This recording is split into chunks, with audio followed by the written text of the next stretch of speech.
Bismillahirrahmanirrahim. Assalamualaikum warahmatullahi wabarakatuh.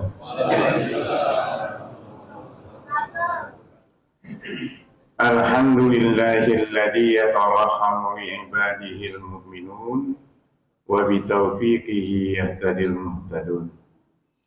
Asyhadu an la ilaha illallah wahdahu la syarika lah wa asyhadu anna Muhammadan abduhu wa rasuluhu la nabiyya ba'dah. Allahumma shalli ala Muhammadin wa ala alihi wa sahbihi wa man tabi'ahum bi ihsan ila yaumiddin. Amma ba'd. Hadirin jamaah tarawih yang dimuliakan Allah Subhanahu wa taala, alhamdulillah kesempatan yang berbahagia ini kita manfaatkan untuk mengambil tazkirah dari kitab suci Al-Quran.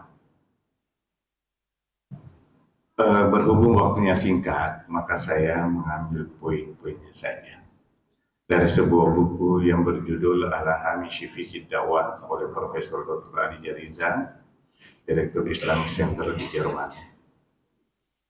Dalam buku beliau mengatakan gini, kenapa Al-Quran diturunkan di muka bumi? Lalu beliau menjawabnya secara gamblang, lalu kemudian dia menyimpulkan Al-Quran diturunkan itu sebenarnya itulah yang disebut dengan maqasidus syariah, tujuan daripada syariat. Jadi tujuan syariat Islam itu untuk kemaslahatan manusia, dan Allah tidak punya kepentingan sedikit pun di dalamnya. Beliau mengatakan ada 5 masalah pokok sehingga Al-Quran diturunkan. Yang pertama, Al-Quran diturunkan dalam rangka hifdzun nafs. Hifdzun nafs artinya untuk menjaga jiwa manusia. Ya, Al-Quran diturunkan untuk menjaga jiwa manusia supaya tidak terjadi kezaliman antara yang kuat dengan yang lemah, yang berkuasa dengan yang dikuasai. Kenapa? Karena ketika itu yang menjadi kiblat, yang menjadi sumber dari setiap hukum yang ada ialah pencipta yang kuat dan pencipta yang lemah, pencipta yang berkuasa dan pencipta yang dikuasai. Sehingga karena pencipta dari seluruh yang dicipta, maka seluruh yang dicipta sama kedudukannya di mata hukum sang pencipta.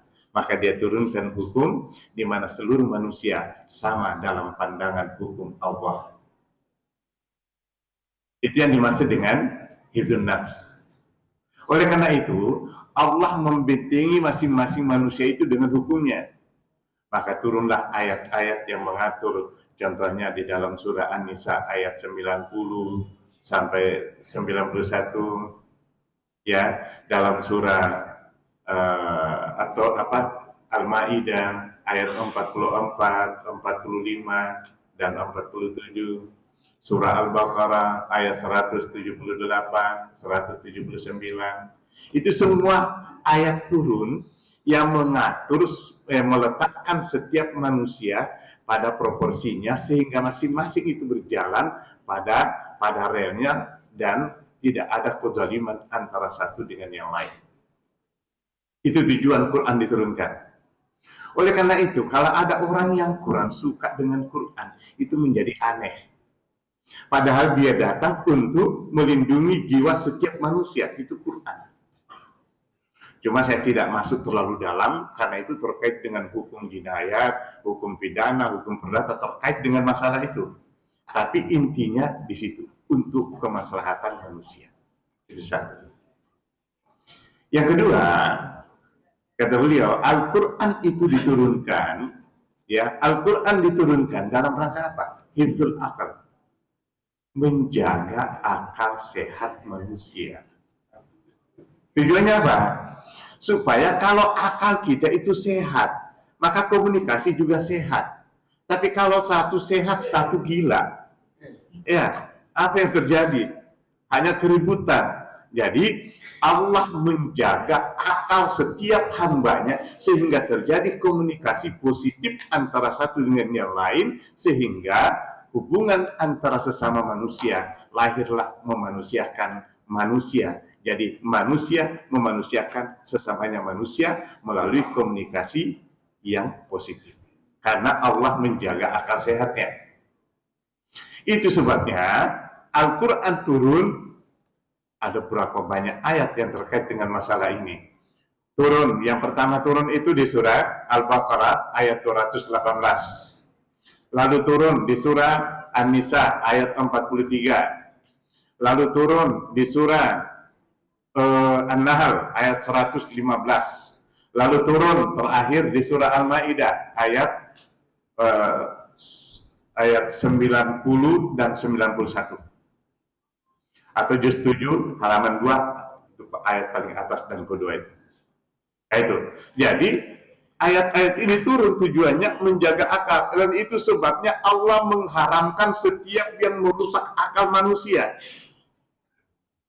Bisa narkoba, ya, bisa minuman keras. Minuman keras sih sebenarnya malah halal, Pak. Minuman keras itu nggak haram. Iya, karena minuman keras itu kan es batu itu. Yang bisa diminum tapi keras itu ya es batu, ya.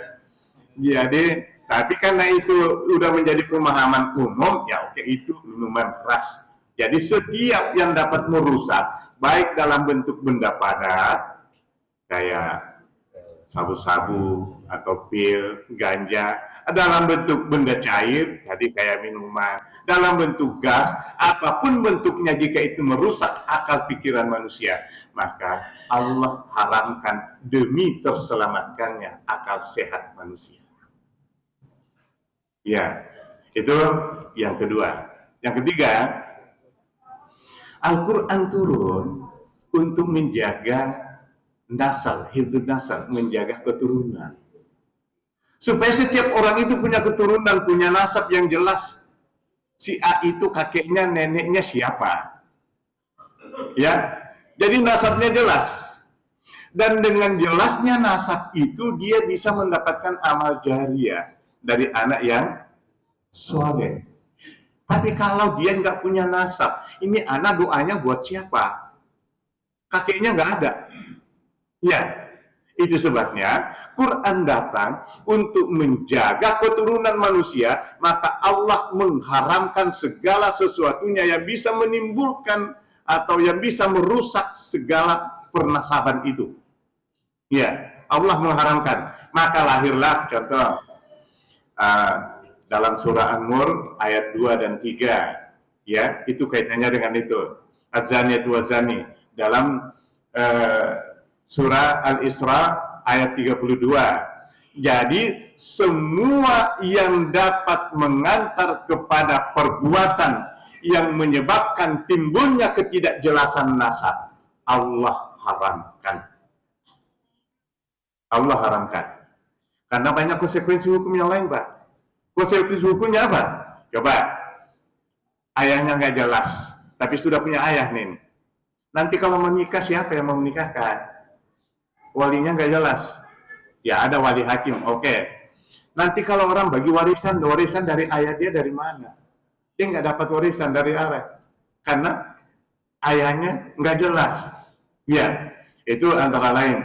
Jadi dari segi perwalian, dari segi nasab, dari segi warisan, semua rusak. Maka ini dijaga sedemikian oleh Allah Subhanahu wa taala. Ya, ini suara saya agak merdu sedikit ya, maaf.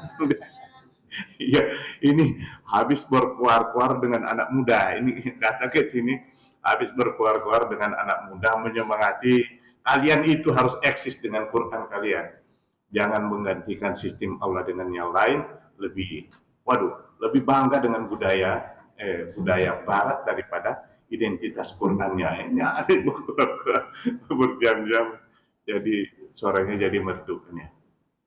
Baik, itu hifdzun nasal. Jadi menjaga keturunan. Maka semua anak membanggakan ayahnya, semua anak membanggakan kakek dan neneknya, semua anak membanggakan buyutnya. Luar biasa. Karena sampai, nah lihat ini Pak, ini mohon maaf tidak bermaksud apa-apa. Coba lihat, ada orang yang, wow itu keturunan si ini, oh itu keturunan ini, walaupun di Indonesia agak ramai nih Pak Lawinya ya, nah, bangga banget dengan dia itu. Tapi terlepas dari itu, semua orang yang punya nasab yang jelas itu bangga dengan keturunan. Maka itu dijaga oleh Allah untuk kemaslahatan manusia. Ya, jadi ketiga.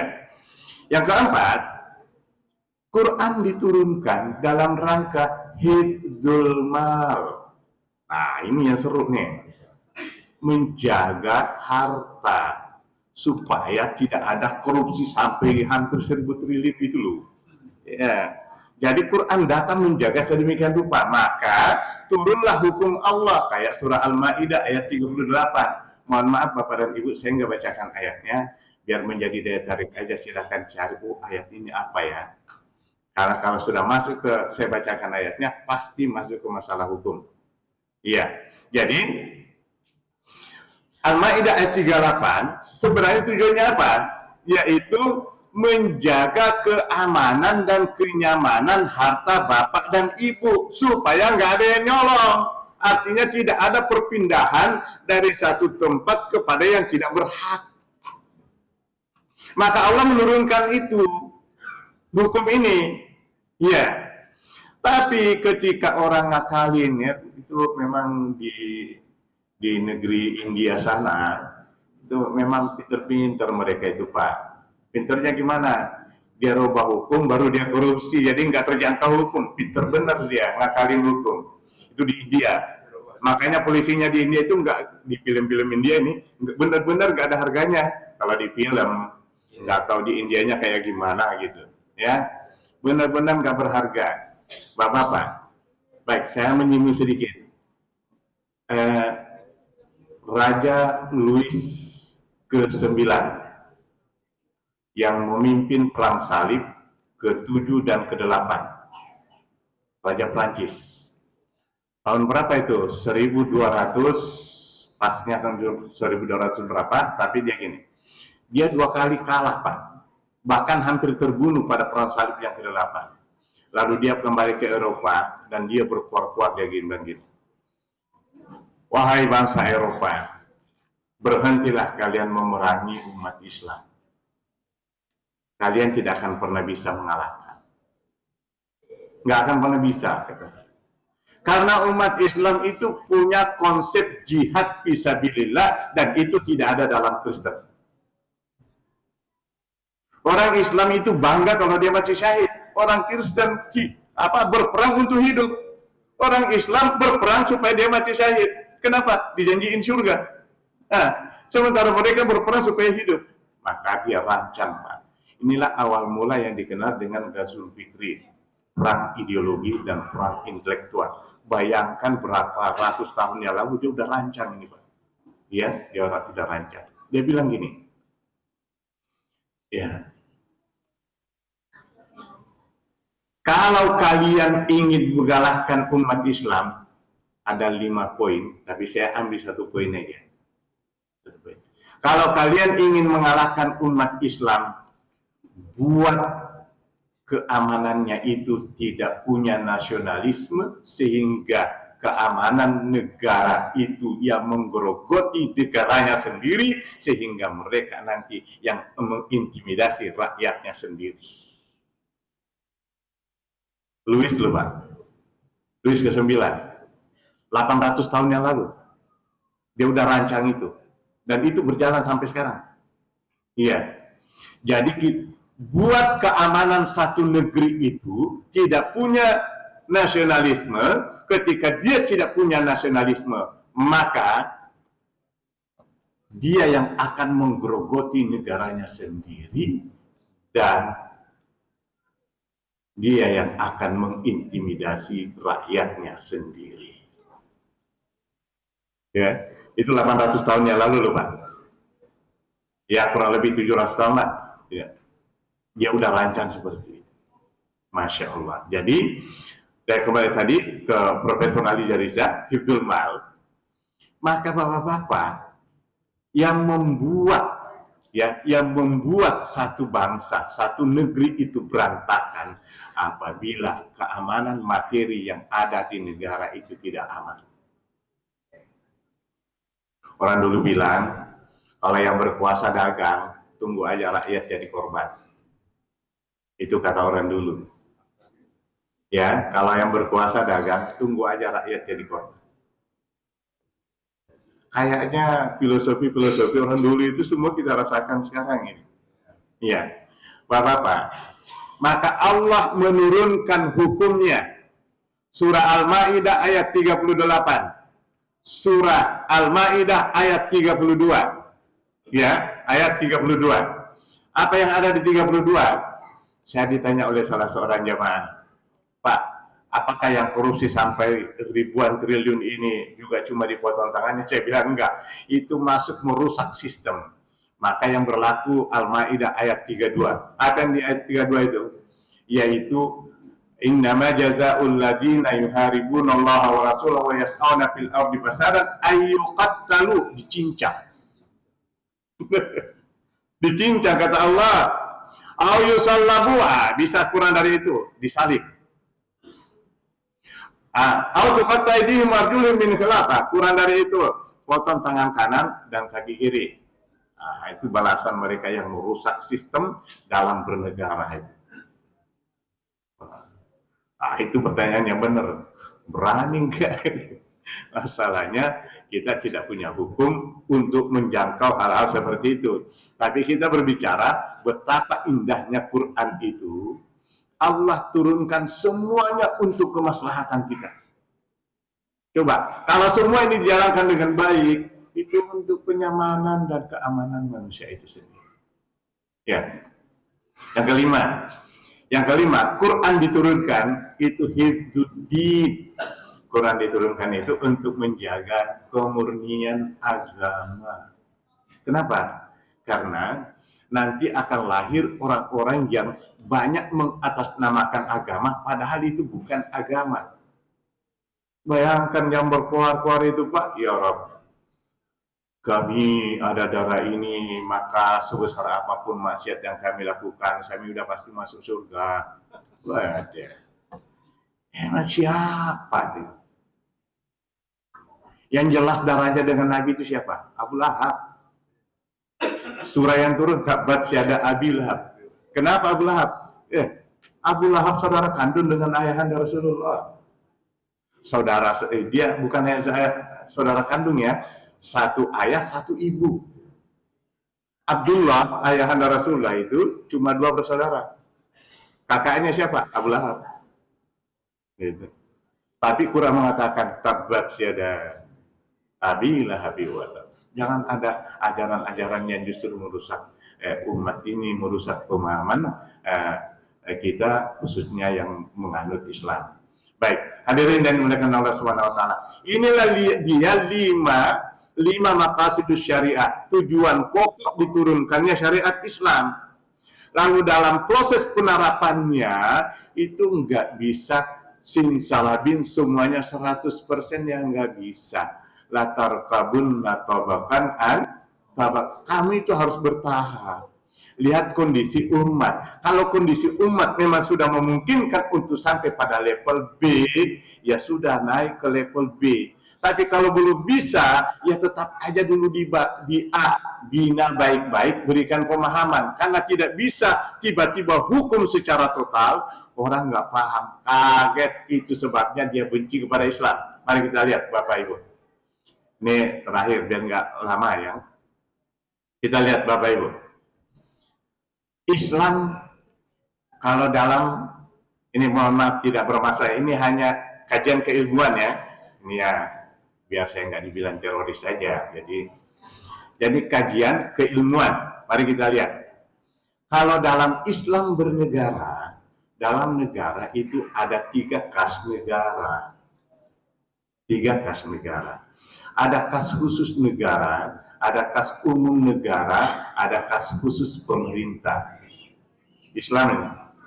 Baik, apa yang dimaksud dengan kas khusus negara? surah At-Taubah ayat 60. Apa yang ada di surah At-Taubah ayat 60? Yaitu innamas shadaqatu lil fuqara wal masakin. Jadi sedekah, infak, zakat, hibah, wakaf dan semisalnya semua dihimpun dalam satu kas negara dan diperuntukkan hanya kepada 8 asnaf, 8 golongan yang disebutkan di ayat ini. Orang kaya nggak boleh menikmati, penguasa nggak boleh menikmati, tapi yang boleh menikmati yang disebutkan di ayat tersebut. Dan prioritasnya 2, fuqara wal masakin. Ya, coba Pak Amin Rais dalam bukunya, mungkin Bapak Ibu insya Allah udah baca, Cakrawala Islam Antara Cita dan Fakta. Dia mengatakan dalam bukunya ini, kalau semua umat Islam menunaikan zakatnya dengan benar, sebenarnya berapa ratus triliun sih yang terhimpun? Ini zakat mal. Karena asnafnya sudah disebutkan dan prioritasnya 2 tadi, fuqara wal masakin, maka orang miskin itu dibangunkan perusahaan dan yang kerja di sana siapa? Tadi mereka yang nganggur, yang tidak punya pekerjaan, diberikan gaji sebagaimana layaknya perusahaan yang lainnya. Kalau begitu, yang tadinya nganggur, dia sudah mendapatkan pendapatan, dia bisa kredit rumah sehingga dia tinggal di tempat yang layak. Dia katakan, 10 tahun Indonesia keluar dari kemiskinan dengan sistem zakat. Itu kasus negara. Kedua, kasus negara, itu kasus negara ialah seluruh kekayaan alam, tambang, laut, hutan, seluruh hasil tambang, kata Nabi, walil kharaji al-khumus, hasil tambang itu mesti dikeluarkan untuk kemaslahatan umat. Khumus 1/5, 20%. Kalau semua dikeluarkan 20%, wah berapa banyak itu. Dan dikembalikan untuk bangsa itu, untuk kemaslahatan. Dalam bentuk apa? Jalanan, jalan raya, listrik, telepon, air. Air itu kekayaan alam yang Allah kasih. Jadi kasus negara itu ialah semua rahmat Allah yang Allah peruntukkan untuk seluruh hambanya. Kaya, miskin, penguasa, atau siapapun, semua boleh menikmati. Bapak-bapak, coba lihat. Bapak Ibu, kan ini sering Bapak Ibu berangkat umrah. Sering berangkat umrah, coba lihat. Di Arab ada nggak orang antri bayar listrik? Nggak ada orang bayar listrik. Tol dari Mekah ke Madinah, Jeddah ke Madinah, 500 kilo, bayar apa enggak? Enggak bayar tol. Dari mana itu? Kekayaan alam yang dikembalikan untuk kemaslahatan umat. Air, ada yang bayar enggak? Itu rahmat Allah untuk umat. Jangan jadi tambang dalam satu negara itu dikendalikan oleh segelintir orang. Akhirnya yang kaya makin kaya, yang susah makin susah. Betapa indahnya Islam itu. Ya, Bapak kalau nelpon lokal itu gratis, kecuali kalau interlokal antar negara itu berbayar. Ya, Bapak nggak bayar listrik tiap bulan, nggak bayar air tiap bulan, itu rahmat Allah. Diperuntukkan untuk seluruh hambanya. Yang beriman, tidak beriman, semua boleh menikmati. Itu Islam. Sedangkan kas khusus pemerintah itu diambil dari dari pajak, dan dari sumber-sumber inilah pemerintah menggaji pegawainya. Indah sekali Islam itu, Pak. Kas khusus untuk orang yang tidak mampu, kas khusus untuk seluruh bangsa ini, kas khusus untuk pemerintah, indah luar biasa. Maka jadi heran kita, orang Islam nggak suka dengan syariat Islam. Padahal seluruhnya turun untuk kemaslahatan umat Islam. Hadirin yang dimuliakan Allah Subhanahu wa taala. Ya, ini terus terang aja materi ini tiba-tiba muncul karena juga temanya baru saya tahu, sekarang diumumkan. Wah, temanya itu. Ya, temanya itu ya. Jadi saya dari rumah, wah saya nanti di sana akan berbicara tentang hakikat manusia. Diumumin temanya ini, ya udah kita temanya tentang syariat Allah, di mana itulah yang menjadi tujuan pokok diturunkannya Al-Quran. Demikian Bapak Ibu yang dimuliakan Allah Subhanahu wa taala, lebih kurangnya saya mohon maaf. Hadanallahu wa iyyakum ajmain. Wassalamualaikum warahmatullahi wabarakatuh.